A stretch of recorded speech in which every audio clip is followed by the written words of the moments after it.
আসসালামু আলাইকুম। আমি আরেকটা আপনাদেরকে বিশেষ একটা বার্তা দিতে চাই। সেটা হচ্ছে যে আমরা সাপের যে একটা নিয়ে ফেসবুক বা সরাসরি যে আমাদের এই সাপে কামড়াইলে এই হবে বা ফেসবুকে এটা নিয়ে ভয় পাওয়ার কিছু নাই।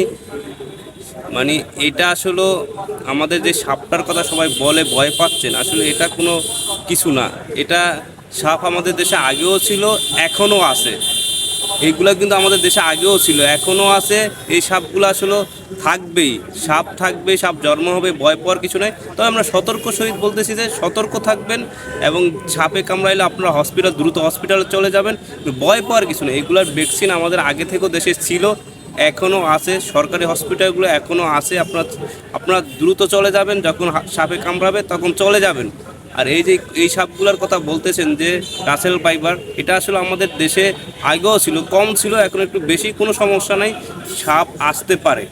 সাপ আগে ইন্ডিয়া ছিল, ইন্ডিয়া থেকে দেশ থেকে সাপ আসতে পারে। সেটা আসলে পানিতে না, পানিতে থাকবে না, ইয়াতে থাকবে, ইয়াতে স্টোরে থাকবে, কিন্তু সেটা আপনাদের ভয়ের কিছু নাই ভাই। সাপ এসে ফেসবুকে যে পরিমাণ এটা নিয়ে ট্রল হচ্ছে, বা ফেসবুকে মনে হচ্ছে সাপের বন্যা। ফেসবুক ছাড়লেই আপনার সাপ, ফেসবুক ছাড়লেই সাপের একটা যে ইয়া, সাপের যে একটা ইয়া, এটা চলে আসতেছে সব। ওরে ভিডিও আর ভিডিও। তাহলে আপনারা বলবো সতর্ক থাকবেন। বলে এইভাবে হতাশ বা ভয় পাওয়ার কিছু নাই। ভয় পেয়ে গিয়ে মানুষে মানে কোনো কিছু করার মতো কিছু না। এটা আসলে ভয় পাওয়ার না। এটা হচ্ছে বাংলাদেশে এরকম আগেও ছিল, এখনও থাকবে। আপনারা ভয় পাবেন না। সতর্ক সহিত সাপে যদি কামড় দেয় তাহলে নিকটস্থ হসপিটালে চলে যাবেন দ্রুত। ওজা কবিরাজ দিয়ে দেখাবেন না। আর ভয় পারে এগুলো বেসকিন সবগুলো আছে আমাদের, এখনও বাংলাদেশে আছে, অ্যাভেলেবেল আছে অনেক। এইগুলো কোম্পানিগুলো, কিছু কোম্পানি এগুলো করে। এগুলো নিয়ে আমরা টেনশনের কিছু নাই। বাংলাদেশে টেনশন করার মানে ভয় পাওয়ার মতো এরকম নয়। একটা জিনিস যদি আসে, ওইটা কোকাকোলা বাদ দিয়ে এখন সাপ নিয়ে পড়ে আছে। কোকাকোলাকে বাদ দিয়ে পিছনে রেখে সাপের কথায় অঞ্চলে আছে। ওরে সাপ সাপ সাপ! আরে সাপ তো থাকবেই ভাই, সাপের জায়গায় সাপ থাকবে না? ওরা তো হয়েছে সব, এই জীবটা থাকবে, আজীবন ছিল, এখনও থাকবে।